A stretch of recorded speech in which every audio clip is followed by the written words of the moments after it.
మహాపరిశుద్ధుడు మన ప్రభు అయిన యేసుక్రీస్తు నామానికి మహిమ కలుగును గాక. ప్రభు మన కొరకు ఇచ్చినటువంటి ఈ మంచి ఆదివారం ఆరాధన దినమును బట్టి దేవునికి వందనాలు. ప్రియులారా, మీరందరూ కుటుంబముగా ప్రభు సన్నిధిలో కూడుకోవాలని మనవి చేస్తున్నాను. ఎందుకంటే ఆరాధన అనేది అన్నిటికంటే ముఖ్యమైనది. దేవునికి ఇష్టమైన కార్యము ఆరాధన. కాబట్టి సంఘం అంతా కూడా ఎవరి కుటుంబంలో వారికి వీలైన కొలది వీళ్ళ అనుకూలతను బట్టి మరి ఆరాధన సమయానికే మీరు కూడుకోవాలని మనవి చేస్తున్నాను. God bless you. దేవుడు మిమ్మల్ని దీవించును గాక. ఈరోజు దేవుడు మన కొరకు సిద్ధపరిచిన వాక్య భాగం యెషయా గ్రంథం 6వ అధ్యాయం 1-7 వచనాలు చదువుకుందాం. Isaiah chapter 6. రాజైన ఉజ్జియా మృతి నొందిన సంవత్సరమున అత్యున్నతమైన సింహాసనమునందు ప్రభు ఆసీనుడై ఉండగా నేను చూచితిని. ఆయన చొక్కాయి అంచులు దేవాలయమును నిండుకొనెను. ఆయనకు పైగా శరాపులు నిలిచి ఉండిరి. ఒక్కొక్కరికి 6 రెక్కలుండెను. ప్రతివాడు 2 రెక్కలతో తన ముఖమును, 2తో తన కాళ్లను కప్పుకొనుచు 2తో ఎగురుచుండెను. వారు సైన్యములకు అధిపతియగు యెహోవా పరిశుద్ధుడు, పరిశుద్ధుడు, పరిశుద్ధుడు, సర్వలోకము ఆయన మహిమతో నిండి ఉన్నదని గొప్ప స్వరముతో గాన ప్రతిగానములు చేయుచుండిరి. ప్రభు ఈ వాక్య భాగమును దీవించును గాక. తలలు వంచుదాం. పరిశుద్ధుడు అయిన పరలోకపు తండ్రి, మీకు వందనాలు, స్తుతి స్తోత్రములు చెల్లిస్తున్నాం. ప్రభా, ఈ దినమా మీరు మాతో మాట్లాడమని, ప్రతి లేఖనాన్ని మీరే అభిషేకించి, ప్రతి బిడ్డను మీరు దర్శించి అభిషేకించి వాక్యానికి అనుకూలముగా మమ్మల్ని మీరు మార్చండి. నీ వాక్యము విత్తబడుచుండగా అది మాలో ఫలించునుగాక. మంచి నెలనబడిన విత్తనం వలె మేము ఫలించున్నట్లు మా హృదయాలు సిద్ధపరచమని, నీ యొక్క ఆత్మ స్వాధీనంలోనికి మమ్మల్ని తీసుకోనమని యేసుక్రీస్తును నీ నామములో ప్రార్థిస్తున్నాము తండ్రి. Amen. Thank you. God bless you. ప్రభు మిమ్మల్ని దీవించును గాక. ఈ సమయము ద థ్రోన్ ఆఫ్ గాడ్, దేవుని సింహాసనము అనే అంశం మీద మనం ఈరోజు ధ్యానించబోతున్నాం. ద థ్రోన్ ఆఫ్ గాడ్, దేవుని సింహాసనం, దేవుని యొక్క సింహాసనం. ఈ దేవుని యొక్క సింహాసనము యెషయా గ్రంథం 6వ అధ్యాయంలో మనకు చాలా తేటగా కనబడుతుంది. రాజైన ఉజ్జియా, యూదా రాజైనటువంటి ఉజ్జియా మృతి నొందిన సంవత్సరమున ప్రవక్త అయినటువంటి యెషయా ఎంతో కలత చెందిన వాడై, కలవరంతో ఉండి ఆయన భవిష్యత్తు ఏం కాబోతుందో అని ఆలోచన చేసి దేవుని దగ్గర ప్రార్థన చేస్తున్నప్పుడు ప్రభువు నందు మరి ఆయన ప్రార్థన చేస్తున్న సమయంలో దర్శనాలు చూడగలిగాడు. He could see the vision in the year. He saw the vision of the Lord. He saw the throne of God. దేవుని యొక్క సింహాసనాన్ని చూశాడు. చూసారా? మృతి నొందిన సంవత్సరంలో, ఉజ్జియా మృతి నొందిన సంవత్సరంలో అత్యున్నతమైన సింహాసనం అందు ప్రభు ఆసీనుడై ఉండగా నేను చూచి తిని. I saw also the Lord sitting up on a throne. ప్రభు సింహాసనం నందు కూర్చుంటుట నేను చూచి తిని అంటున్నాడు. ఆయన సింహాసనం నందు కూర్చున్నాడు. పరలోకమందు ఒక సింహాసనం ఉన్నది, దాని యందు కూర్చొని ఉన్నాడు. దేవుణ్ణి చూసినటువంటి ఈ అనుభవం చాలా గొప్పది. ఈరోజు మనము భూలోకములో ఉన్నాం, దేవుడు పరలోకములో ఉన్నాడు, కింద పాతాళలోకం ఉన్నది. దేవుడు ఏర్పరచుకున్న వారు పరలోకానికి నియమించబడి ఉన్నారు. మరి దేవుడు ఏర్పరచుకున్న ప్రజలు దేవుని సన్నిధికి వెళ్ళవలసి ఉన్నది. అయితే ఇక్కడ మనకు భూలోకము, పరలోకము, పాతాళలోకం అని 3 లోకాలు ఉన్నాయి. మరి దేవుడు పరలోకమందున్నాడు. పరలోకపు ఆ మహిమను గురించి ఈరోజు మనం చూద్దాం. చూసారా? పరలోకము అది దేవుని యొక్క నివాస స్థలం. కీర్తనలు 11వ కీర్తన 4వ వచనంలో చూడండి. సామ్స్ 11:4. యెహోవా తన పరిశుద్ధాలయములో ఉన్నాడు. యెహోవా సింహాసనము ఆకాశమందున్నది. ఆయన నరులను కన్నులారా చూచుచున్నాడు. తన కనుదృష్టి చేత ఆయన వారిని పరిశీలించుచున్నాడు. యెహోవా సింహాసనము పరిశుద్ధాలయం. చూడండి, పరిశుద్ధాలయములో ఉన్నాడు. యెహోవా తన పరిశుద్ధాలయములో ఉన్నాడు. యెహోవా సింహాసనము ఆకాశమందున్నది. ఆయన నరులను కన్నులారా చూస్తున్నాడు, పరిశీలిస్తున్నాడు, చూస్తున్నాడు. చూసారా? దేవుడు మనల్ని పరిశీలించుట, చూచుట అనేది ముఖ్యమైన పని. మరి దేవుడు ప్రతి జీవిని పరిశీలిస్తున్నాడు. ప్రతి రాష్ట్రాన్ని, ప్రతి దేశాన్ని, ప్రతి మనిషిని కూడా ఆయన పరిశోధిస్తున్నాడు, పరిశీలిస్తున్నాడు, చూస్తున్నాడు. అయితే ఇక్కడ దేవుడు మరి సింహాసనం అందున్నాడు. ఆకాశము నా సింహాసనం. యెషయా గ్రంథం 66వ అధ్యాయం 1వ వచనంలో ఆకాశము నా సింహాసనం, భూమి నా పాదపీఠము అన్నాడు. ఆకాశం నా సింహాసనము అన్నాడు. అంటే అక్కడ కూర్చొని ఇక్కడ కాళ్ళు ఉన్నాయి. అంటే ఏంటి? పరలోకానికి భూలోకానికి ఆయనకు దూరము లేదు. Is everywhere. The Lord is everywhere. ప్రభు సమస్త స్థలములలో ఆయన ఉన్నాడు. అలాగే ఆ యొక్క ప్రకటన గ్రంథం 4వ అధ్యాయం 2వ వచనంలో, రెవల్యూషన్ 4:2, వెంటనే నేను ఆత్మవశుడనైతే ఇదిగో పరలోకమందు ఒక సింహాసనం వేయబడి ఉండెను, సింహాసనం నందు ఒకడు ఆసీనుడై ఉండెను. ప్రకటనలు కూడా అది చెప్తున్నాడు. సింహాసనం నందు ఒకడు ఆసీనుడై ఉన్నాడు. 1 sat on the throne, not 3. ముగ్గురు కూర్చోలేదు సింహాసనం మీద, లేదా ఇద్దరు కూర్చోలేదు, ఒకరే ఉన్నారు అని బైబిల్ చెబుతుంది. 1 sat on the throne. And immediately I was in the spirit, and behold, a throne was set in heaven, and one sat on the throne. ప్రకటన గ్రంథం అంటే ఇక మరి మనకు పూర్తి ప్రత్యక్షత కలిగినటువంటి గ్రంథం. It's a book of revolution. It reveals all the mystery of God. దేవుని యొక్క సింహాసనముల మీద ఒక్కడే కూర్చున్నాడు. ఒక్క దేవుడు అయితేనే ఒకడు కూర్చొని ఉంటాడు. God is sitting only one God is sitting on the throne, one throne. ఒక్క సింహాసనము, ఒక్క దేవుడు. చూసారా? ఇశ్రాయేలు నీ దేవుడు ఒక్కడే అన్న మాటకి ఇది సరిగ్గా 100% సరిపోతుంది. అంటే దేవుడు ఒక్కడే అయి ఉన్నాడు. మనుషుల పైగా మనుషులతో మనుషులలో 3 ప్రత్యక్షతలు కలిగినప్పటికీ ఆయన ఒక్క దేవుడై ఉన్నాడు. Only one God. ఒక్క దేవుడే మనల్ని సృష్టింపలేదా? మలాకి 2:10లో రాయబడిన ప్రకారం. కాబట్టి ఓన్లీ వన్ గాడ్, ఒక్క దేవుడే మనల్ని సృష్టించినట్టుగా లేఖనం చెబుతుంది. దేవునికి మహిమ కలుగును గాక. 4వ అధ్యాయం 10వ వచనం, ప్రకటన 4:10, రెవల్యూషన్ 4:10.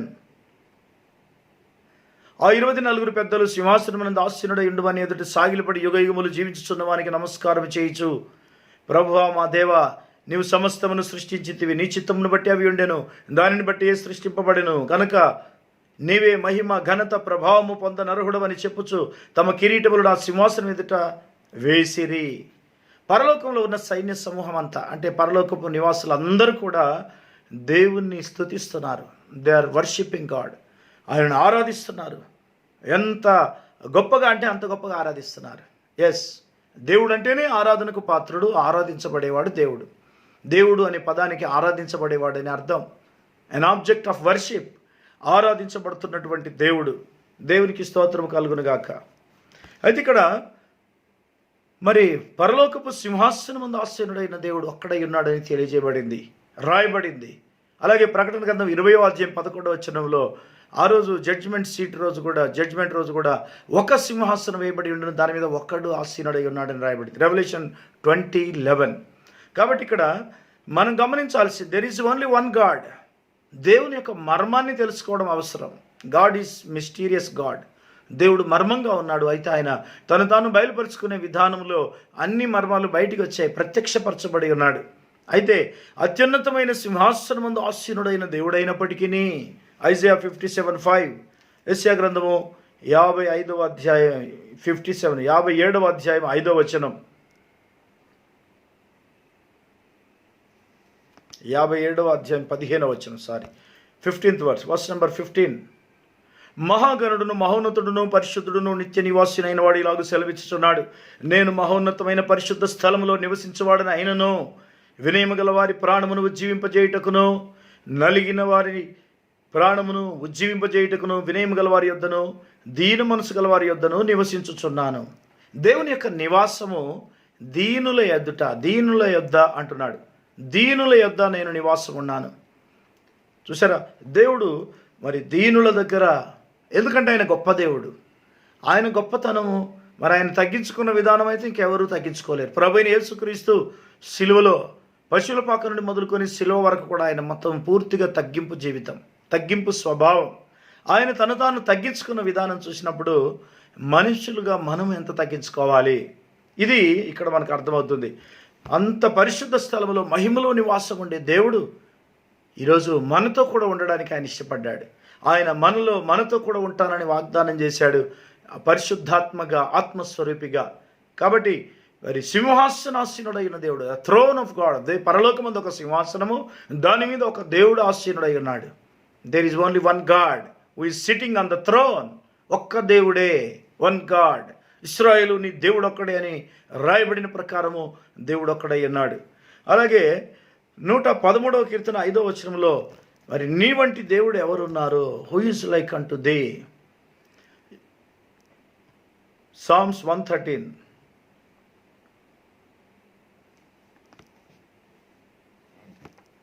Verse number 5. ఉన్నతమందు ఆసీనుడై ఉన్న మన దేవుడైన యెహోవాను పోలిన వాడెవడు? Who is like unto the Lord our God who dwelleth on high. అత్యున్నతమైన స్థలములో నివాసం ఉండే ఈ దేవుని పోలిన వాడెవడు? మన దేవుడైన యెహోవాను పోలి ఉన్నవాడెవడు? పాత నిబంధనలో యెహోవా, కొత్త నిబంధనలో యేసుక్రీస్తు. కాబట్టి ఉన్నవాడు అన్నవాడు యేసుక్రీస్తు అనే నామంలో ప్రత్యక్షమైన దేవుడై ఉన్నాడు. దేవునికి మహిమ కలుగునుగాక. అవును, ఆయనను పోలిన వారు ఎవరు లేరు. Nobody like unto him. ఈ భూమి మీద కానీ, పరలోకమందు కానీ, పాతాళమందు కానీ ఆయనను పోలిన వారు ఎవరు లేరు. ఒక్కడే ఉన్నాడు. ఆయనకు పోలికలు 2, 3, 4, 5 అట్లా ఏమీ లేవు. ఆయనను పోలిన వాడు ఎవరు లేరు అంటున్నాడు. There is only one God. దేవుని యొక్క సింహాసనం పరలోకమందున్నది. ప్రతి రాజ్యమును, రాజులను పరిపాలన చేస్తున్న దేవుడు. ప్రతి జనమును కూడా ఆయన పరిపాలిస్తున్నాడు. ఆయన మనకు రాజు అయ్యున్నాడు, దేవుడు అయ్యున్నాడు, ప్రభు అయ్యున్నాడు. ఆయన మన పక్షముగా మరి సృష్టికర్త అయ్యున్నాడు, మన రక్షకుడు అయ్యున్నాడు. అన్నీ ఆయనే. There is only one God, is Lord Jesus Christ. కొత్త నిబంధనలో ఆయన యేసుక్రీస్తు అనే మానవ శరీరంలో ప్రత్యక్షమయ్యాడు. దేవునికి స్తోత్రం. అలాగే ద థ్రోన్ ఆఫ్ సాటన్, సాతాను యొక్క సింహాసనం కూడా భూమి మీద ఉంది. అది పరలోకంలో లేదు. అది ఇక భూమి మీద సాతాను సింహాసనం ఉన్న స్థలం. ప్రకటన 2:13 అంటాడు, సాతాను సింహాసనం ఉన్న స్థలంలో నీవు కాపురమున్నవని నేను ఎరుగుదును. సాతాను కూడా సింహాసనం ఉంది. అది రోమ్లో ఉంది, మహాబబులోను. అది ఆ మహాబబులోను సాతాను యొక్క సింహాసనం. ప్రతి అబద్ధ బోధకు అక్కడ నిలయం, ప్రతి అపవిత్రతకు నిలయం, ప్రతి విధమైన తప్పుడు కార్యాలకు అక్కడ అది నిలయమై ఉన్నది. Because there is Satan. సాతాను తిష్ట వేసుకొని ఉన్నాడు రోము నుంచి ఈరోజు ప్రపంచమంతా అనేకమైన మానవ కల్పిత బోధలు, తప్పుడు బోధలు బయలుదేరాయి. ప్రతి అపవిత్రత అక్కడి నుంచే వచ్చిందని బైబిల్ చెబుతుంది. దేవునికి స్తోత్రం కలుగునుగాక. అలాగే మరి పెర్గమ సంఘకాలంలో సాతాను సింహాసనం వేసుకున్నట్టు రాయబడింది. రెవల్యూషన్ 2:13 పెర్గమ సంఘకాలం. ఈ పెర్గమ సంఘకాలము మరి బబులోను, మహాబబులోను అక్కడే ప్రారంభమైంది. అలాగే మరి సాతాను యొక్క సింహాసనం. ప్రకటన గ్రంథం 17వ అధ్యాయం 1వ వచనంలో చూడండి. రెవల్యూషన్ 17:1.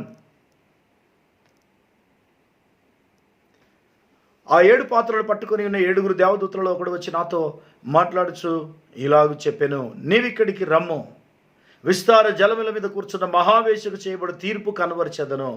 భూరాజులు ఆమెతో వ్యభిచరించిరి, భూనివాసులు ఆమె వ్యభిచార మధ్యములో మత్తులైరి. చూసారా, 7 పాత్రలు పట్టుకుని 7 దూతలలో ఒకడు వచ్చి నాతో మాట్లాడుచు ఇలాగ చెప్పాను, యోహానుతో మాట్లాడుతూ, నీవిక్కడికి ఎక్కిరమ్ము, విస్తార జలముల మీద కూర్చున్న మహావేశ్యకు చేయబడు తీర్పు నీకు కనబరిచేదను. బబులోను, మహాబబులోను. రోమా సామ్రాజ్యం గురించి మనకు తెలుసు, రోమన్ సంఘాన్ని గురించి మనకు తెలుసు. అయితే తల్లి పిల్లలుగా ఉన్నటువంటి సంఘాలన్నీ కలిసినటువంటి ఆ బబులోను మహాబబులోను అని పిలువబడింది. ప్రకటన 17లో మహాబబులోను. ఈ మహాబబులోనుకు తీర్పు జరగబోతుంది. అనగా వారి దేవుని వాక్యానికి సరిపోయినటువంటి ప్రజలందరికీ తీర్పు జరగబోతుందని దాని అర్థం. అలాగే ప్రకటన గ్రంథం 18వ అధ్యాయం 1-2 వచనాలు కూడా చూడండి. అటు తర్వాత మహాధికారము గల వేరొక దూత పరలోకము నుండి దిగివచ్చుట చూచి తిని, అతని మహిమ చేత భూమి ప్రకాశించెను. అతడు గొప్ప స్వరముతో ఆర్భటించి ఇట్లనెను, మహాబబులోను కూలిపోయిను, అది దయ్యములకు నివాస స్థలం, ప్రతి అపవిత్రాత్మకు ఉనికి పట్టును, అపవిత్రమును అసహ్యమైన ప్రతి పక్షికి ఉనికి పట్టును ఆయన. చూసారా, it is the den of all devils, the cage of every unclean and hateful bird. అసహ్యమైన పక్షులు అందులో బంధించబడినాయి. కానీ దేవుడు ఎన్నుకునేది ఎవరిని? పక్షిరాజులను. ఈ పక్షిరాజులు ఇప్పుడు కూడా పంజరములో ఉండవు. Braid is the eagle. పక్షిరాజు వధువై ఉన్నది. వధువు పక్షిరాజుతో పోల్చబడింది. ఆ పంజరములో బంధించబడకుండా ఆకాశములో విహరించి ఎత్తబడే గుప్పు కూడా అదే. కాబట్టి ప్రియులారా, ఈరోజు సత్యం తెలుసుకోవాల్సిన వారమైనాం. మరి దేవుని యొక్క సింహాసనం పరలోకమందు ఉంది. ఈ భూమి మీద సాతాను యొక్క సింహాసనం నడుస్తుంది. The throne of devil, throne of Satan. అయితే దేవుడు దాన్ని నాశనం చేయబోతున్నాడు.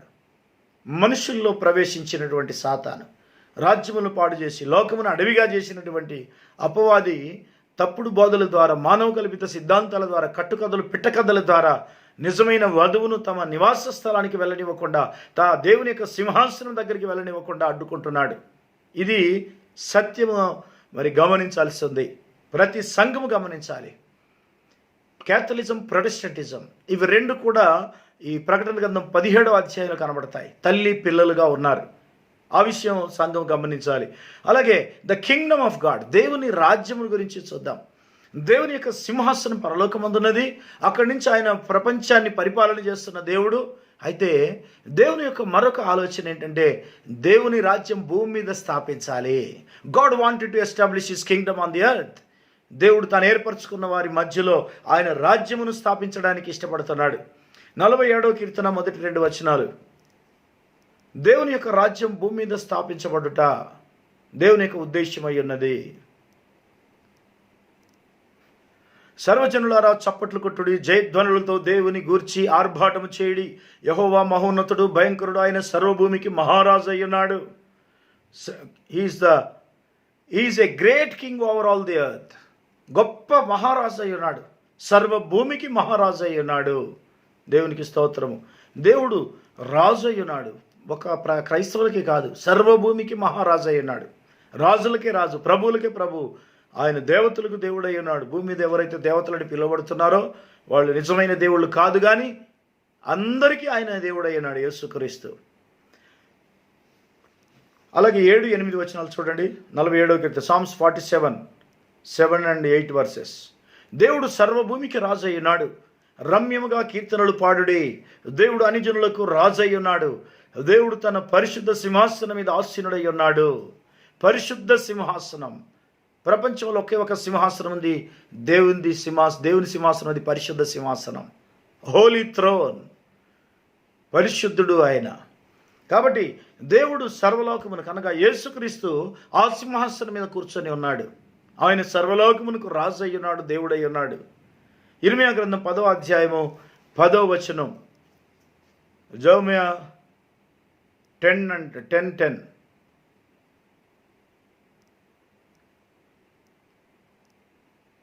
యెహోవాయే నిజమైన దేవుడు, ఆయన జీవము గల దేవుడు, సదాకాలం ఆయనే రాజు.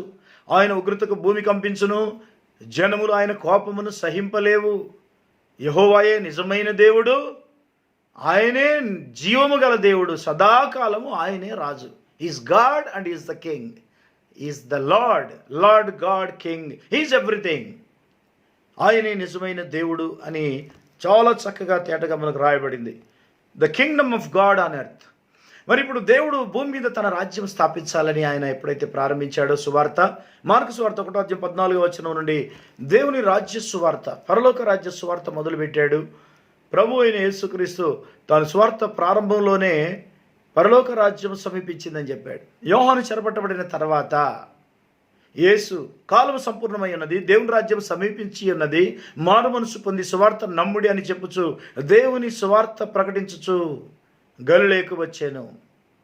పరలోక రాజ్య సువార్త, the kingdom of God, the gospel of Kingdom of God. దేవుని రాజ్య సువార్త, పరలోక రాజ్యానికి సంబంధించిన సువార్త.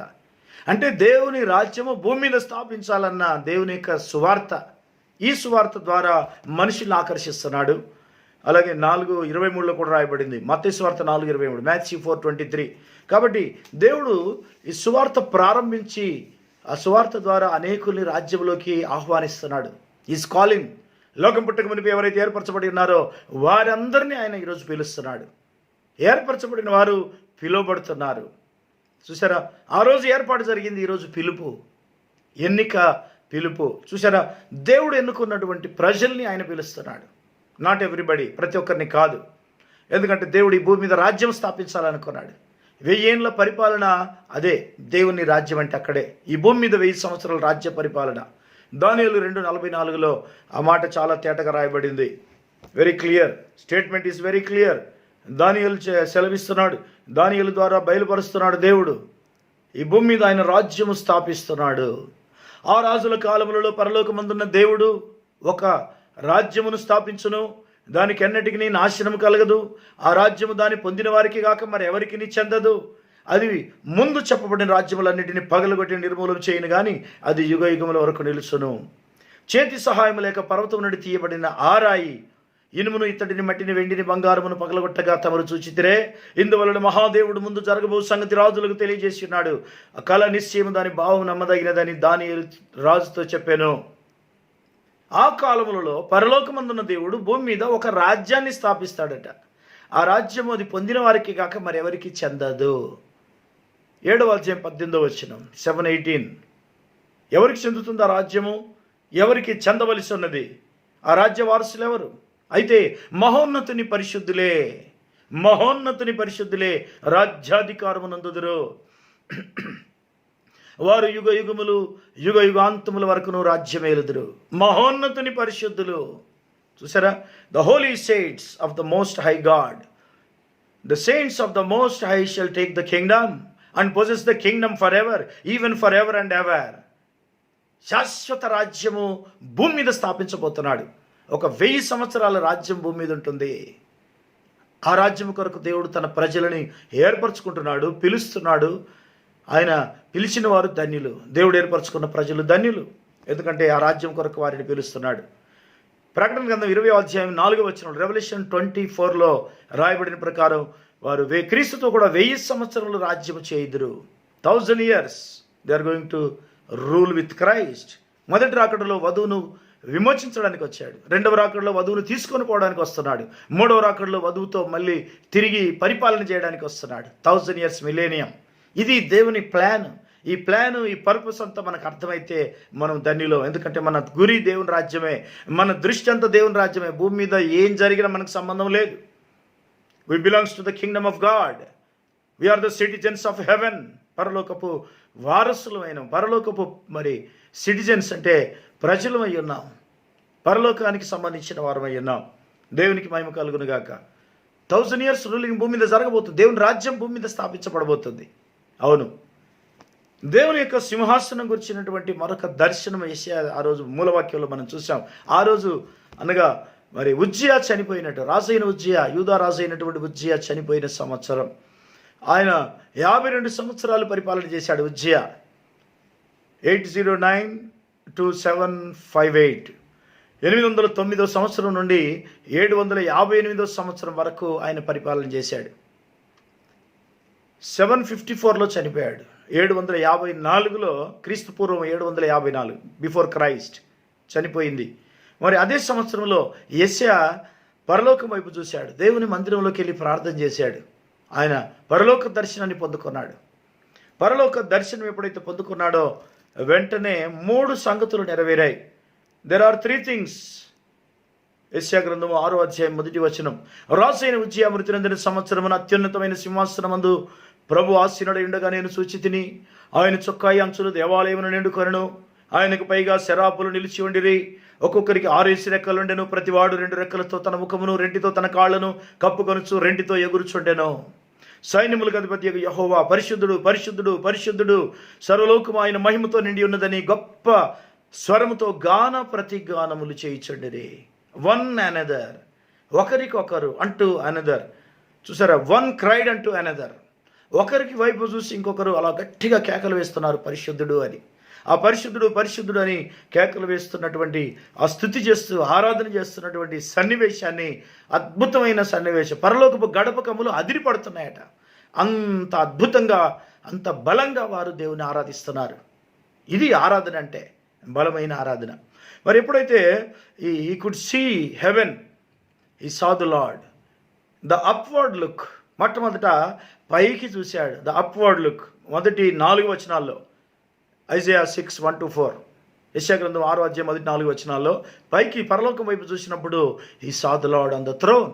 ఈ సా ద లార్డ్, ప్రభువుని చూశాడు. ఆయన దేవుణ్ణి చూసే భాగ్యం ఆయన కలిగి దర్శనంలో చూశాడు. పరలోకము ఆయన చూడగలిగాడు. అంటే ఆయన మనోనేత్రాలు వెలిగించబడి దర్శనంలోకి వెళ్ళిపోయాడు. He got a vision. ఆ యొక్క దర్శనంలో ప్రభువును చూశాడు. ఎప్పుడైతే ప్రభువును చూశాడో ఆయన తర్వాత రెండవదిగా the inward look, he saw himself. తర్వాత తన్ను తాను చూసుకున్నాడు. 5-7 వచనాలు, 5-7. తన్ను తాను చూసుకున్నప్పుడు ఏం జరిగింది?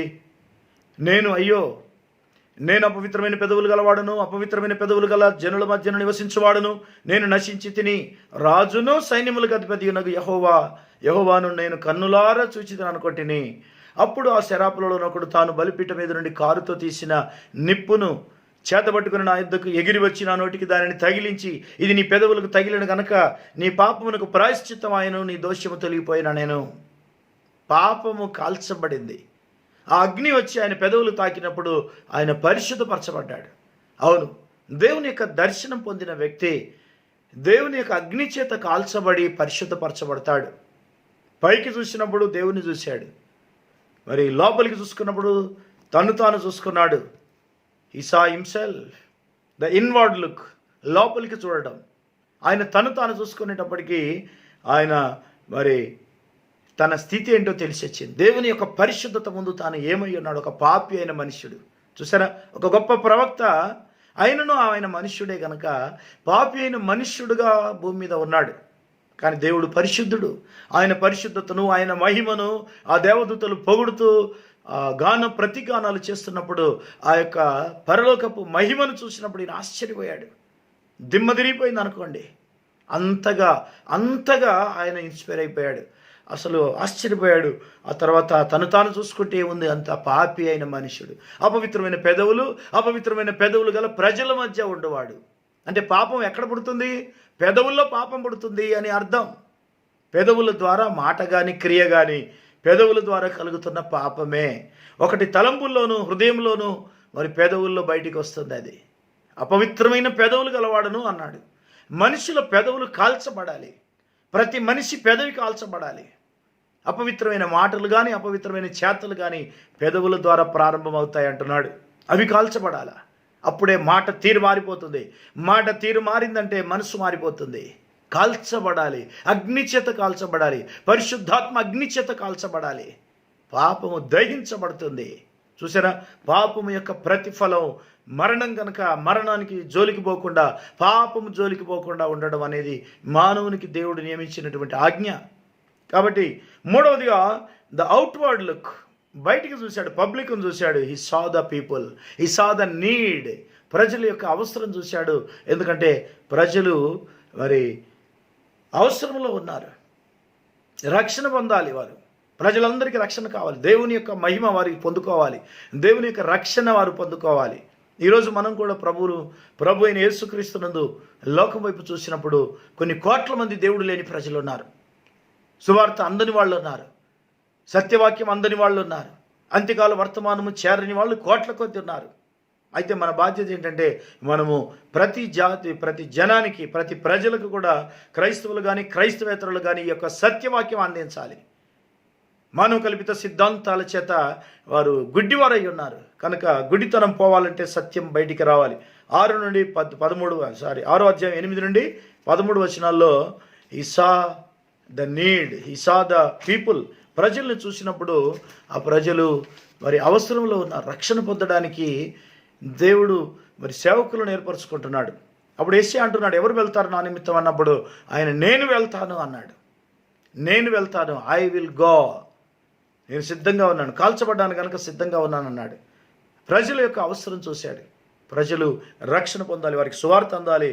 మరి యెషయా అంటున్నాడు, నేను వెళ్ళి వారికి సువార్త ఎవరిని మరి ప్రభు అప్పుడు నేను ఎవరిని పంపెదను, మా నిమిత్తం ఎవడు పోవునని ప్రభు సెలవీయగా వింటిని.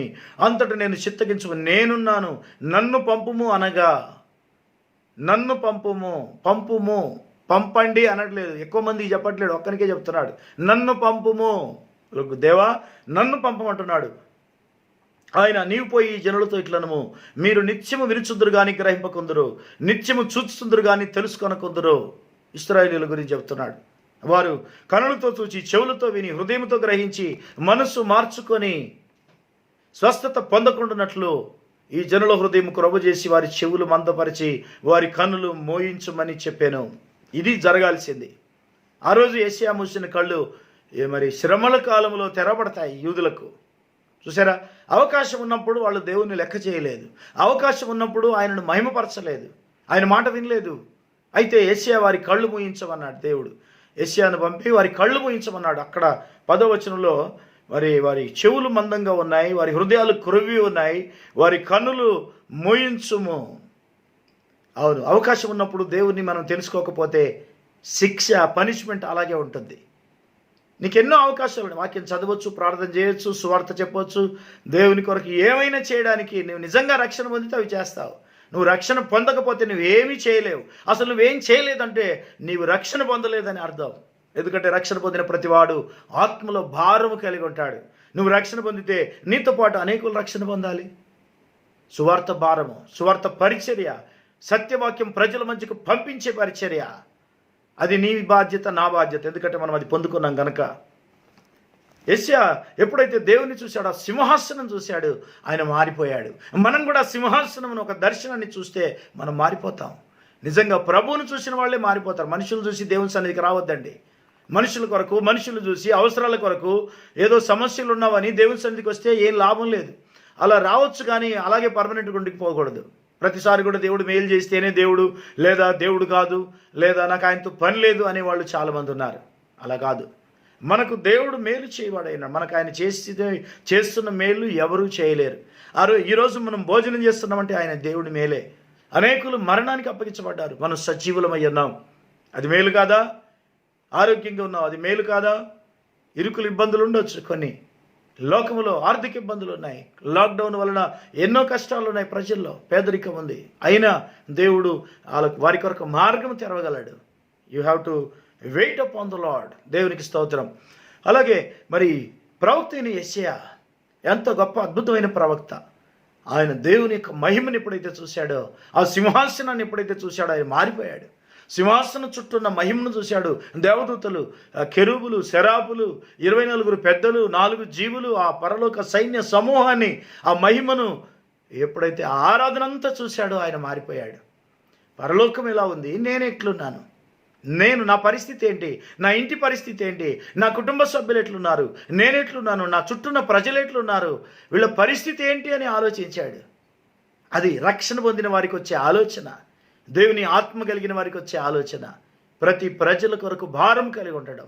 దేవుని యొక్క సింహాసనం వైపు చూస్తే అక్కడి మహిమ అంతా మన లోపలికి వచ్చేస్తుంది. మనం మనుషుల వైపు ఇటు అటు చూడకూడదు. మనుషుల బలహీనతల వైపు కాదు చూసేది, మనుషుల యొక్క తప్పుడు తలంపులు, ఆలోచనల వైపు కాదు మనం చూడాల్సింది. బలహీనమైన మనుషులు కాదు మనం చూడవలసింది, బలమైన దేవుణ్ణి చూడాలి. ఆయన సింహాసనం వైపు చూడాలి. అప్పుడే ఆ సింహాసనంలో నుండి మహిమ నీకు వైపు వస్తుంది. మనం ప్రార్థన చేసిన ప్రతిసారి కూడా సింహాసనాన్ని చూడాలి. మనం దేవుని గురించి ఆలోచిస్తున్నామంటే ఆయన సింహాసనమే. ఆ సింహాసనం నుండి ప్రభు దిగి వచ్చాడు తెలుసా. పరలోకపు మహిమను విడిచిపెట్టి ఆయన సింహాసనాన్ని దిగి, అక్కడి నుంచి దిగి వచ్చి ఒక పశువుల పాకలో, అలాగే అక్కడి నుంచి సిలువ దాకా ఎంత భయంకరమైన పరిస్థితిని కూడా ఆయన మన నిమిత్తం అనుభవించాడు. ఆ మహిమను విడిచిపెట్టాడు ఆయన మన కోసం. ఒకరి కోసం మనం ఏమైనా చిన్నది ఏదైనా వదులుకోవాలి చేస్తే వదులుకోగలమా? సుఖ సౌఖ్యాలు వదులుకుంటామా? వదులుకో. సువార్త చెప్పేటప్పుడు సువార్త పనిలో కష్టాలు, నష్టాలు, ఇరుకులు, ఇబ్బందులు అన్నీ ఉంటాయి, ఎన్నో ఉంటాయి. వాటన్నిటినీ మనం సహించవలసిన వారం అయి ఉన్నాం. సుఖ సౌఖ్యాలు కాదు మనకు కావాల్సింది, దేవుని అవసరత, దేవుని రాజ్యము. సింహాసనం వైపు చూసినప్పుడు మనం పూర్తిగా మార్చబడతాం. సింహాసనంలో గొప్ప మహిమ ఉన్నది. ఆ యొక్క సింహాసనం మరి దేవుని యొక్క మహిమతో నిండి ఉంది, ఆరాధనతో నిండి ఉంది ప్రియులారా. అంతేకాదు మరి మీకాయ ఉన్నాడు, ఒక గొప్ప ప్రవక్త. రాజుల గ్రంథంలో 1 రాజులు 22వ అధ్యాయం 19వ వచనం.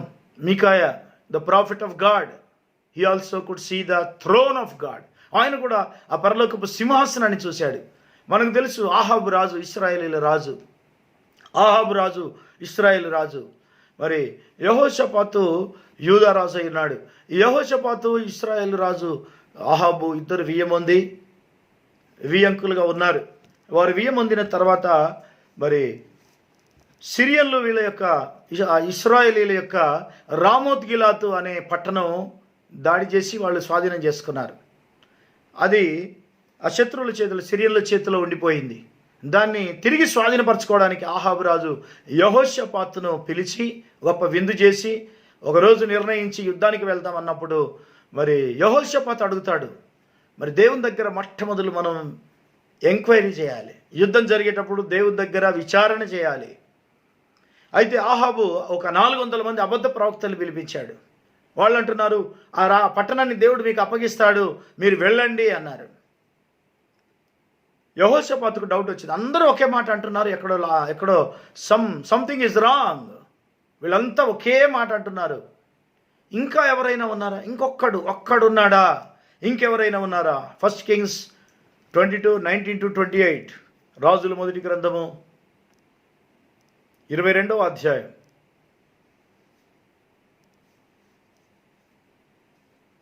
19వ వచనం. మీకాయా ఇట్లనెను, యెహోవా సెలవిచ్చిన మాట ఆలకించుము. యెహోవా సింహాసనాసీనుడై ఉండగా పరలోక సైన్యమంతయు ఆయన కుడి పార్శ్వమునను ఎడమ పార్శ్వమునను నిలిచి ఉండుట నేను చూచి తిని. ఈ మీకాయాను పిలిపించారు. ఎవరున్నారంటే మీకాయా ఉన్నాడని ఆహాబు చెప్పినప్పుడు, ఉన్నాడు కానీ ఆయన నా గురించి మంచి అని చెప్పాడు, ఎప్పుడు నా గురించి కీడే ప్రవచిస్తాడు, నా గురించి మంచి ప్రవచించాడు అని చెప్పాడు. మీకాయ అంటున్నాడు, దేవుడు ఏం పలికమంటే అదే పలుకుతాను కానీ నేను సొంతంగా పలకలేను, దేవుడు బయలుపరిచింది చెప్తాను. మీకాయను పిలవడానికి వెళ్ళిన వ్యక్తులు ఒక మాట అన్నారు, అయ్యా మీకాయ ప్రవక్త గారు, దయచేసి ఆ 400 మంది ప్రవక్తలు పలికిందే నువ్వు పలుకు, నీకెందుకు ప్రత్యేకంగా, నువ్వెందుకు ఒక్కడివి వేరుగా ఉంటావు, నీ బోధ ఒక్కడిది వేరుగా ఎందుకు ఉంటుంది, అందరితో పాటు నువ్వు ఉండొచ్చు కదా, అందరు ఒకవైపు నువ్వు ఒకవైపు ఉంటే ఏం బాగుంటుంది, దయచేసి మా మాట ప్రకారం మీరు ఆ 400 మంది ఏం పలికారో అదే పలుకము అన్నాడు. అన్నప్పుడు మొట్టమొదలు ఆయన ఏమన్నాడు, మీకాయ అంటాడు, వెళ్ళండి, దేవుడు మీకు ఆ రాజ్యం అప్పగిస్తాడు, పట్టణం అప్పగిస్తాడు, మీరు వెళ్ళిపోండి అన్నాడు. ఆహాబు అన్నాడు, ఎగతాళిగా మాట్లాడొద్దు, చూసారా నేను ఎప్పుడూ అదే చెప్పాను, నిజం చెప్పమయ్యా అని అడిగితే నువ్వు ఏదో పలుకుతున్నావు అన్నారు, ఇప్పుడు చెప్తున్నాను చూడు నిజం పలుకుతున్నాను అన్నాడు. నిజం పలుకుతున్నానని చెప్పి మీకాయ ఇట్లా నేను, యెహోవా సెలవిచ్చిన మాట ఆలకించుము. యెహోవా సింహాసనాసీనుడై ఉండగా పరలోక సైన్యమంతయు ఆయన కుడి పార్శ్వమున ఎడమ పార్శ్వమున నిలిచి ఉండుట చూచి తిని. ఆహాబు రామోత్ గిలాదు మీదికి పోయి అక్కడ ఓడిపోయినట్లుగా ఎవడు అతన్ని ప్రేరేపించనని యెహోవా సెలవీయగా, ఒకడు అంటే పరలోక దర్శనం చూస్తున్నాడు, దేవుడు అంటున్నాడు ఎవరు వెళ్తారు అని. అయితే ఒక ఆత్మ వచ్చి ఈ విధముగా, మరి ఒకడు ఆ విధముగా చెప్పుచుండిరి. అయితే అంతలో ఒక ఆత్మ ఎదుటికి వచ్చి 21వ వచనం 21 వర్స్ నెంబర్ 21, యెహోవా సన్నిధిని నిలబడి నేను అతన్ని ప్రేరేపించేదని అనగా, యెహోవా ఏ ప్రకారం నీవు అతన్ని ప్రేరేపించదు అని అతన్ని అడిగాను. అందుకు అతడు నేను బయలుదేరి అతని ప్రవక్తల నోట అబద్ధమాడు ఆత్మగా ఉందునని చెప్పగా, ఆయన నీవు అతన్ని ప్రేరేపించి జయమునందుదువు, పోయి ఆ ప్రకారం చేయమని అతనికి సెలవిచ్చాను. యెహోవా నిన్ను గురించి కీడు యోచించి నీ ప్రవక్తల నోట అబద్ధమాడు ఆత్మను ఉంచి ఉన్నాడు. ఇవి మరి మీకాయ చెప్పిన మాటలు. మీకాయ ఇట్లా అనగా, కెనేనా కుమారుడైన సిద్కియా అతని దగ్గరికి వచ్చి నీతో మాట్లాడటకు యెహోవా ఆత్మ నా యొద్ద నుండి ఏ వైపునకు పోయానని చెప్పి మీకాయను చెంప మీద కొట్టాను. చూసారా, ఒక ప్రవక్త, నిజ ప్రవక్త దేవుని మాట చెబుతుంటే వాళ్ళకు అనుకూలంగా చెప్పలేదని చెంప మీద కొట్టాడు. చెంప మీద కొట్టాను. అందుకు మీకాయ, దాగుకొనుటకై నీవు ఆయా గదులలోనికి చొరబడు నాడు అది నీకు తెలియవచ్చునని అతనితో చెప్పాను. అంటే భవిష్యత్తు ముందు చెప్పేశాడు, గొప్ప కీడు రాబోతుంది అని. అప్పుడు ఇశ్రాయేలు రాజు మీకాయను పట్టుకొని తీసుకొని పోయి పట్టణపు అధికారి అయిన ఆమోనునకు రాజకుమారుడైన యోవాషునకు అప్పగించి బందీ గృహంలో ఉంచి మేము క్షేమముగా తిరిగి వచ్చే వరకు అతనికి కష్టమైన అన్నము నీళ్లు ఇయ్యడని ఆజ్ఞ ఇచ్చాను. అప్పుడు మీకాయ ఇలాగ చెప్పాను, సకల జనులారా నా మాట ఆలకించుడని చెప్పాను. రాజువైన నీవు ఏ మాత్రమైన క్షేమముగా తిరిగి వచ్చిన ఎడల యెహోవా నా చేత పలకలేదు. ఆహాబు తిరిగి రాడని చెప్పేశాడు. వాళ్ళకి ఎంత కోపం ఉంటుంది. ఒకవేళ ఏం జరుగుతుందో చూద్దామని ఆయన బందీ గృహంలో వచ్చేశారు. కానీ నెక్స్ట్ జరిగింది ఏంటి? అదే జరిగింది. ఆహాబు చనిపోవడమో జరిగింది. ఆహాబు చనిపోయాడు. ఈ డైడ్ ఇన్ ద వార్, యుద్ధంలో చనిపోయాడు. యెహోషాపాతు కూడా మరి పారిపోయి వచ్చేసాడు అక్కడి నుంచి. చూసారా, ఒక అవిశ్వాసితో స్నేహం చేసి అవిశ్వాసితో వియ్యం పొంది నేను యెహోవాకు విరోధముగా పాపం చేస్తేనే అన్నాడు యెహోషాపాతు. కాబట్టి యెహోషాపాతు మరి ఆ తర్వాత రిపెంట్ అయ్యాడు ఆయన దగ్గరికి వెళ్ళినందుకు, ఆయనతో వియ్యం పొందినందుకు. అన్ని జనులతో లేదా ఒక అవిశ్వాసితో వియ్యం పొందడం అనేది ఇదే, ఇలాంటి శిక్షలే వస్తాయి. 400 మంది అబద్ధ ప్రవక్తలు ఒకవైపు, ఒక నిజమైన ప్రవక్త ఒకవైపు. ప్రవక్త అయిన ఏలియా కాలంలో కూడా ఇదే జరిగింది. అదే అక్కడ ఆ కాలంలోనే ఆ 450 మంది, ఇంకొక 400, 850 మంది అబద్ధ ప్రవక్తలు, బయలు ప్రవక్తలు ఉంటే ఒక్క నిజ ప్రవక్త ఉన్నాడు, ఏలియా. ఈరోజు కూడా అంతే. ఈ లోకంలో బైబిల్ పండితులు అందరూ మరి ప్రవక్తల స్థానంలో, అనగా ఇలాంటి ఆ గొప్పగా మరి డిగ్రీలు పుచ్చుకున్న వారి స్థానంలో ఉన్నారు. మానవ జ్ఞానం వాళ్ళకు పట్టాలు ఇచ్చింది, డిగ్రీలు ఇచ్చింది. థియాలజీ పట్టాలు. థియాలజీ మానవ జ్ఞానం, మనుషులు బోధించిన జ్ఞానం అది. కానీ మన సంఘకాల దూత విలియం బ్రెనమ్ ఒక గొప్ప ప్రవక్త. ఆయనకు దేవుని జ్ఞానం, ప్రత్యక్షత జ్ఞానం ఆయన లోపల ఉంది. He got revolution, he received revolution from God. వాక్య ప్రత్యక్షత ద్వారా బైబిల్ యొక్క ప్రతి మర్మాన్ని బయటికి తీసుకొచ్చాడు. ఒకసారి 400 మంది ఆయనను ఓడించడానికి వచ్చారు. అప్పుడు వాళ్ళ రహస్యాలు, హృదయ రహస్యాలని బయలుపరిచినప్పుడు వెంటనే వాళ్ళు ఆయనను విడిచిపెట్టి పారిపోయారు.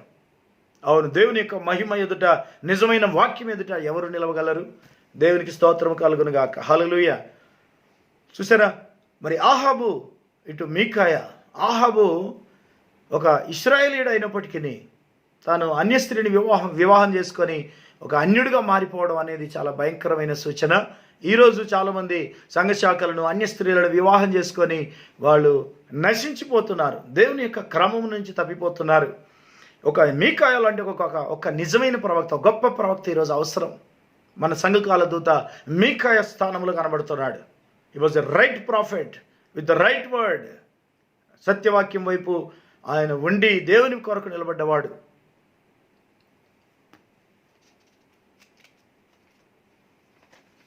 ఈరోజు అబద్ధ ప్రవక్తలు, అబద్ధ బోధకులు భూమి మీద చాలామంది వచ్చారు. ఒక నిజ ప్రవక్తను అబద్ధ ప్రవక్తగా చిత్రీకరిస్తూ అబద్ధీకులు అందరూ, 400 మంది లాంటి వాళ్ళందరూ కలిసి అబద్ధములో ఉండి అబద్ధాన్ని నిజమని ప్రకటిస్తున్నారు. వాళ్ళు మానవ ఆలోచనలు కలిగి వాక్యాన్ని వివరిస్తున్నారు. Human wisdom, but God's revolution is required. మానవ జ్ఞానం బైబిల్ను బోధించలేదండి, దేవుని ప్రత్యక్షత కావాలి.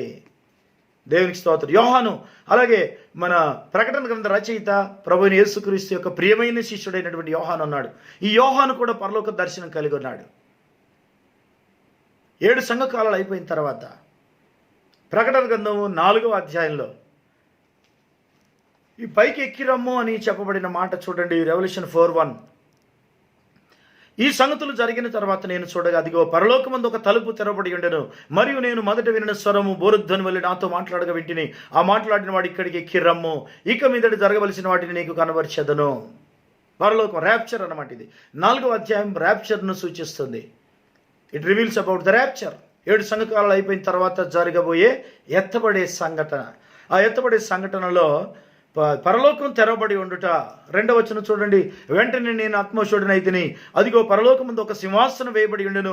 సింహాసనం నందు ఒకడు ఆసీనుడై ఉండెను. ఒక సింహాసనము, ఒకడు ఆసీనుడై ఉండెను. ఒకే ఒక సింహాసనం, ఒకడు ఆసీనుడై ఉన్నాడు.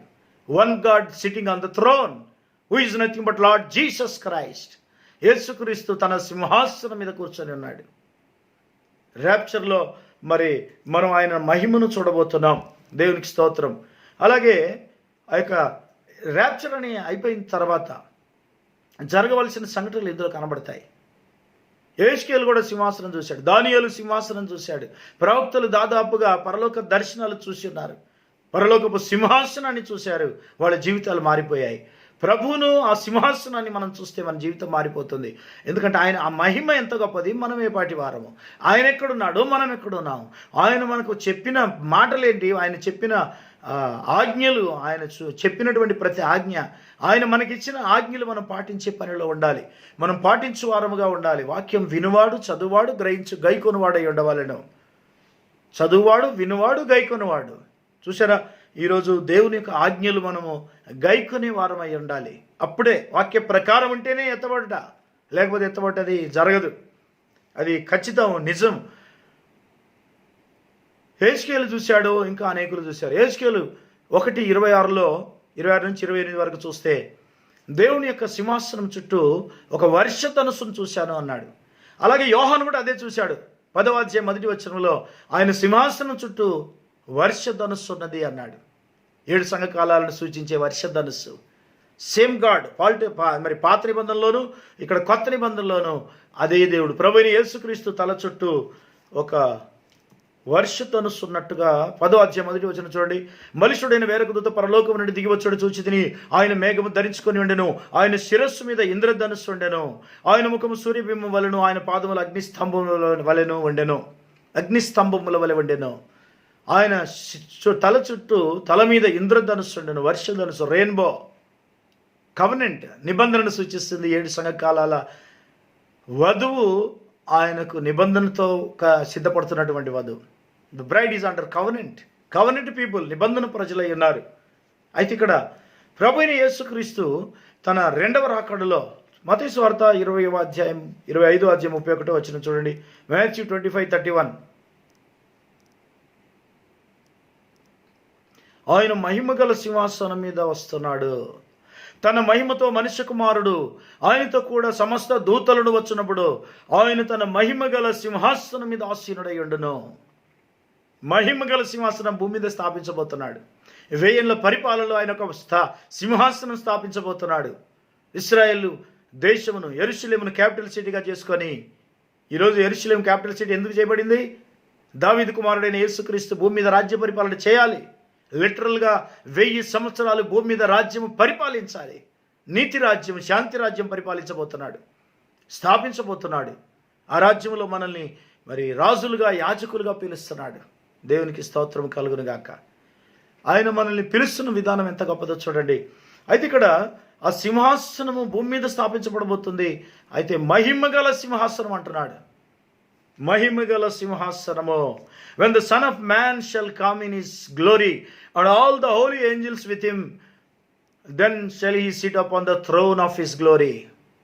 Throne of his glory. మహిమగల సింహాసనం అనగా పరలోకపు దేవుడు భూమి మీదకి వస్తే కూడా ఆయన మహిమ అలాగే ఆయనతో పాటే ఉంటుంది.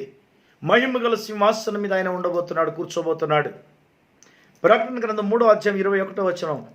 రెవల్యూషన్ 3:21. నేను జయించి నా తండ్రితో కూడా ఆయన సింహాసనమునందు కూర్చుండిన ప్రకారము జయించువానిని నాతో కూడా నా సింహాసనమునందు కూర్చుండనిచ్చేదను. నా సింహాసనమునందు.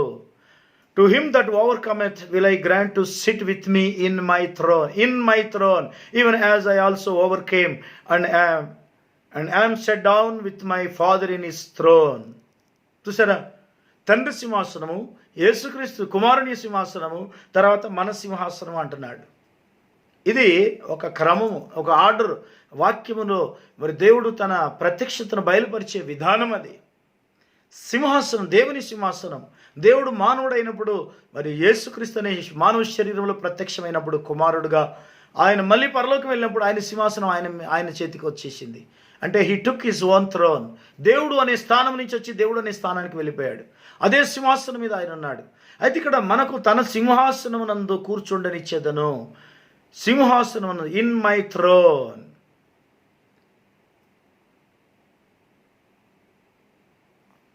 నా సింహాసనం నందు అనే మాట ఇక్కడ ఆయన సొంత సింహాసనం మీద మనల్ని కూర్చోడనిస్తాడని కాదు దాని అర్థం.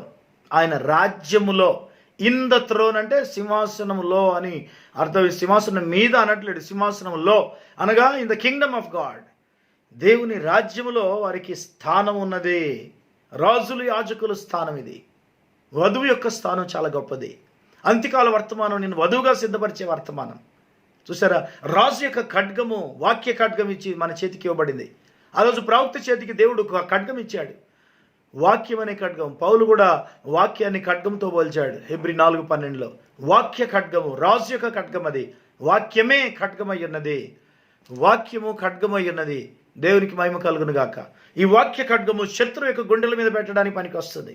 శత్రువుని జయించాలంటే ఒకే ఒక మార్గము వాక్యం అనే ఖడ్గం. రెండంచుల ఖడ్గము దేవుని వాక్యము, సత్యవాక్యము. అది కూడా సత్యవాక్యమై ఉండాలి.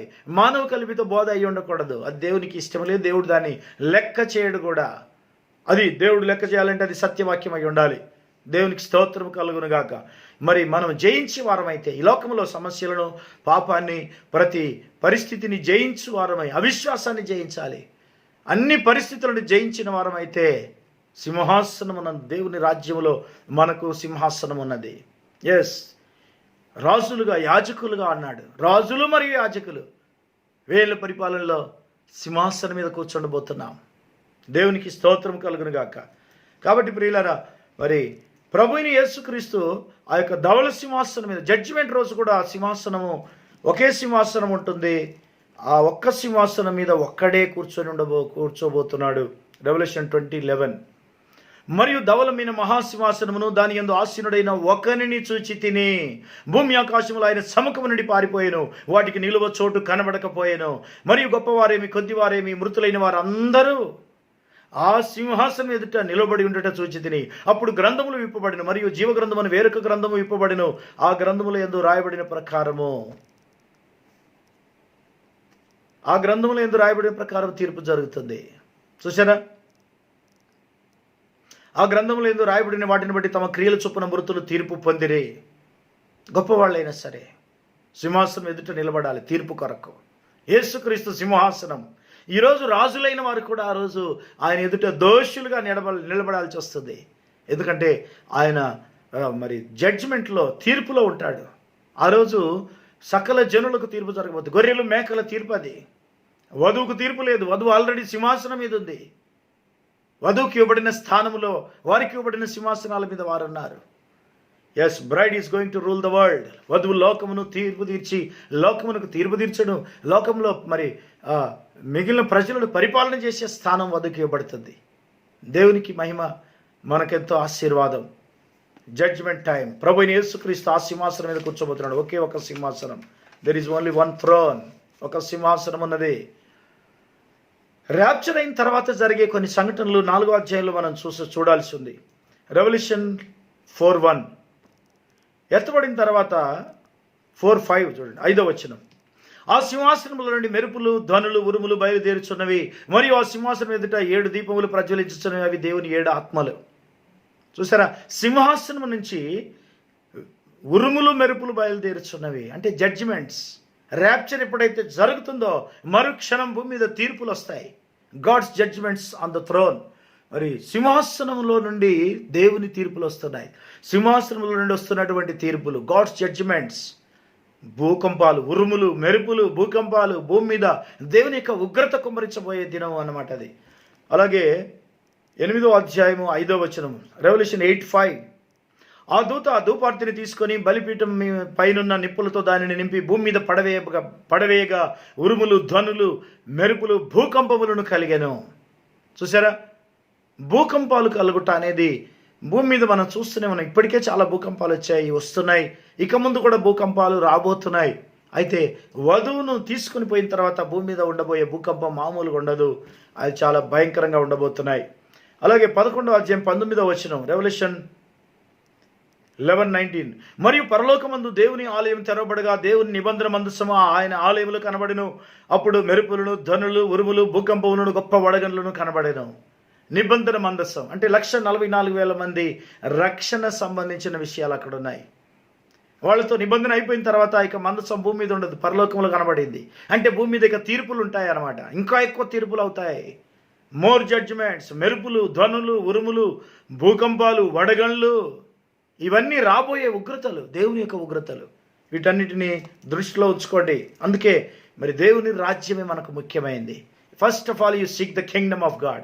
మొట్టమొదటి నువ్వు దేవుని రాజ్యమును వెతకాలి. ఇంకా ఎన్నో తీర్పులు, పాత్రల తీర్పులు రాబోతున్నాయి. ఇంకొకసారి నేను భూమిని, ఆకాశమును కూడా కదిలించబోతున్నాను అంటున్నాడు. హెబ్రీ 12:25. హెబ్రీ పత్రిక 12వ అధ్యాయము 25వ వచనం. మీకు బుద్ధి చెప్పుచున్న వారిని నిరాకరింపకుండానట్లు చూసుకొనుడి.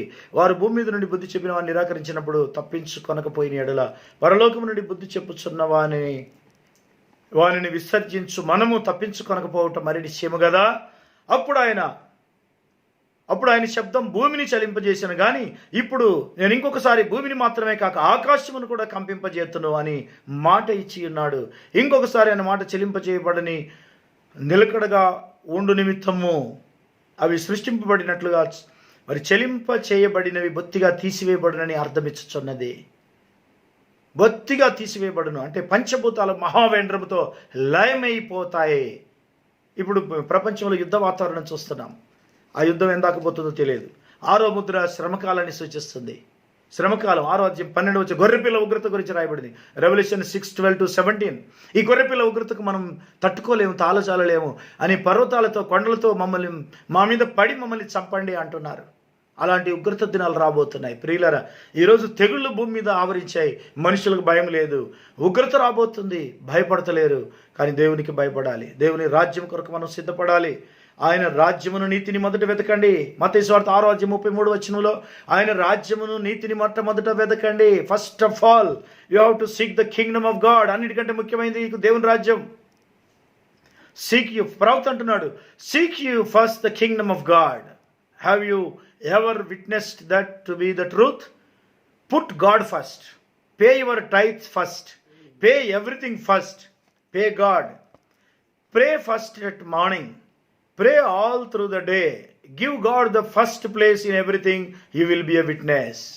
నీవు దేవునికి ఒక సాక్షిగా ఉండాలంటే, దేవుని రాజ్యమును స్వతంత్రించుకోవాలంటే ఈ వరుస క్రమం నువ్వు పాటించాలి. ఫస్ట్ ఆఫ్ ఆల్ దేవుని రాజ్యమును నీతిని వెదకాలి. ఆయన రాజ్యమే నీకు ముఖ్యం. నీ టార్గెట్ నువ్వు ఎంటర్ కావాలి. Should enter. దేవుని రాజ్యములో ప్రవేశించాలి. ఒకడు నీటి మూలంగా ఆత్మ మూలంగా తిరిగి జన్మిస్తే తప్ప దేవుని రాజ్యంలో ప్రవేశించలేడు. అంటే until he receives the baptism of Holy Ghost. యేసుక్రీస్తు నామమున బాప్తిస్మము, పరిశుద్ధాత్మ బాప్తిస్మం 2 పొందితే గాని. అలాగే నీవు మొట్టమొదలు దేవుని రాజ్యాన్ని నీతిని వెతకమంటున్నాడు. Have you ever witness that to be the truth? అదే సత్యం అని నీకు అర్థమవుతుందా?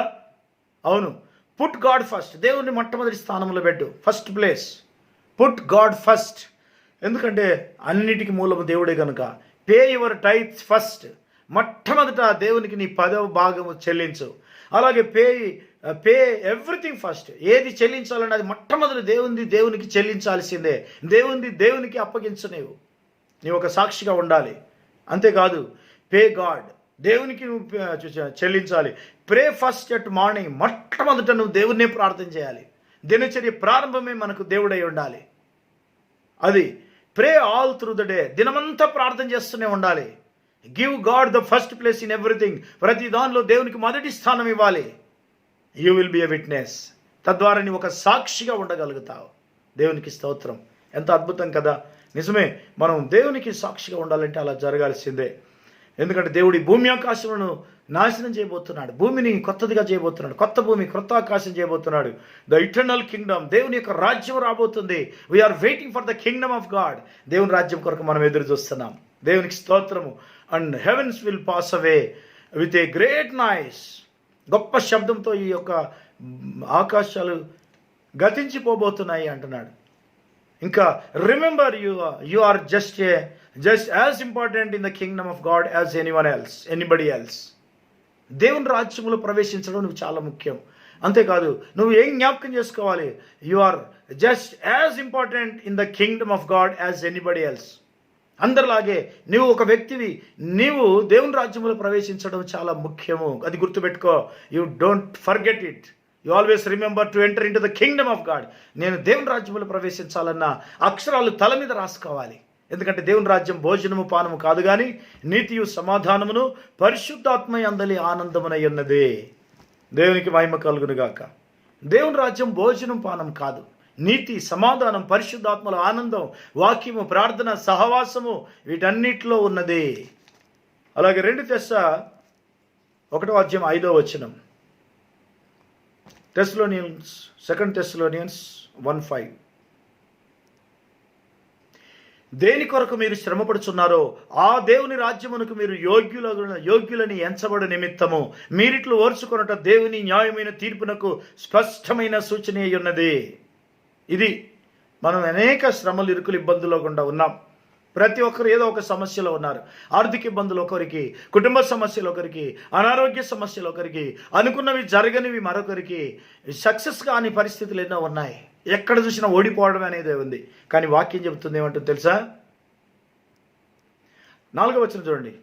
అందువలన మీ హింసలన్నిటిలోనూ మీరు సహించుచున్న శ్రమలలోనూ మీ ఓర్పును విశ్వాసమును చూచి మేము దేవుని సంఘములలో మీ అందు అతిశయపడుచున్నాము. ఓర్చుకునే వారికి ఉన్న మహిమ చూడండి. దేవుని కొరకు మీరు శ్రమపడుచున్నారో, ఏ దేవుని కొరకు మీరు శ్రమపడుచున్నారో, లేదా దేని కొరకు మీరు శ్రమపడుచున్నారో ఆ దేవుని రాజ్యమునకు మీరు యోగ్యులని ఎంచబడి నిమిత్తము మీరిట్లు ఓర్చుకొనుట దేవుని న్యాయమైన తీర్పునకు స్పష్టమైన సూచన అయి ఉన్నది. దేవునికి మహిమ కలుగునుగాక. ప్రభునందు ప్రియులారా, మరి ఈరోజు మనము దేవుని యొక్క కృపకు మనం అప్పగించుకుంటాం. మనల్ని మనం అప్పగించుకోవాలి. ఆ సింహాసనం వైపు చూడాలి. ఆ సింహాసనం చేరాలి. జయించువానికి నా సింహాసనం ఇస్తానంటున్నాడు. ఓర్చుకోవడం వలన, సహించడం వలన, విశ్వాసం నిలబెట్టుకోవడం వలన, చివరిదాకా నమ్మకంగా ఉండడం వలన, మనం ఇవన్నీ ఒక సాక్షిగా ఉండడం వలన పొందగలుగుతున్నాం. దేవునికి మహిమ కలుగును గాక. ఈ పంచభూతాలు లయమైపోబోతున్నాయి, కానీ మన రాజ్యం శాశ్వతమైన రాజ్యం. దాని కొరకు మనం సిద్ధపడుతున్నాం. You get ready, you and your family get ready. నీవు, నీ కుటుంబము, నీ సంఘము సిద్ధంగా ఉండాలి. నువ్వు సిద్ధపడుతూ అనేకులు సిద్ధపరచాలి. అసలు ఈ సిద్ధపాటు ఒకటే నీకు, నీ ముందున్న గమ్యం, నీ ముందున్నటువంటి సవాలు. It's a challenge. గొప్ప సవాలుతో కూడిన పని ఇది. అయితే దేవుని కృప వలన, ప్రభువుని యేసుక్రీస్తు యొక్క ఆ యొక్క ఆత్మ వలన, ఆయన శక్తి వలన మనం ఇవన్నీ చేయగలం. ఆయన రక్తం మన మీద ఉన్నది, ఆయన ఆత్మ మనలో ఉన్నది, ఆయన వాక్య ఖడ్గం మన నోట ఉన్నది. మనకు జయమిచ్చే దేవుడు మనతోనే ఉన్నాడు. ప్రభు మహిమపరచబడును గాక. ప్రియులరా, దేవుడు మిమ్మల్ని దీవించును గాక. ధైర్యంగా ఉండండి, బలంగా ఉండండి. ప్రభు యొక్క కార్యాభివృద్ధి అందు ఎప్పటికీ ఆసక్తులై ఉండండి. ప్రభు మిమ్మల్ని దీవించును గాక. ఆమేన్. తలలు వంచుదాం. పరిశుద్ధుడైన పరలోకపు తండ్రి, మీకు వందనాలు. ప్రకటించబడిన వాక్యమును బట్టి మీకు స్తోత్రం. మీరే మాతో మాట్లాడినందుకు మీకు వందనాలు. ఈ వాక్యమును దీవించి ఫలింపజేయమని, ప్రతి కుటుంబంలో, ప్రతి వ్యక్తి జీవితంలో దేవుని రాజ్యములో ప్రవేశించాలన్న తపన పుట్టించమని, విశ్వాసం నింపుమని, ప్రతి ఒక్కరు నీ కొరకు జీవించుటకు కృప చూపమని, ఎత్తబడే విశ్వాసం కలగజేయమని, నీ యొక్క వధువును పరిపూర్ణమైన వాక్యబోధుగా సిద్ధపరచమని యేసుక్రీస్తును నీ నామములో ప్రార్థిస్తున్నాము తండ్రి. ఆమేన్. మన ప్రభువైన యేసుక్రీస్తు కృప, ఆయన సన్నిధి, సమాధానం, సత్యమందు ప్రతిష్ఠింపబడిన మనకును సకల పరిశుద్ధులకును ప్రభువు రాకడ పర్యంతము తోడయుండును గాక. ఆమేన్. Thank you. God bless you all. ప్రభు మిమ్మల్ని దీవించును గాక.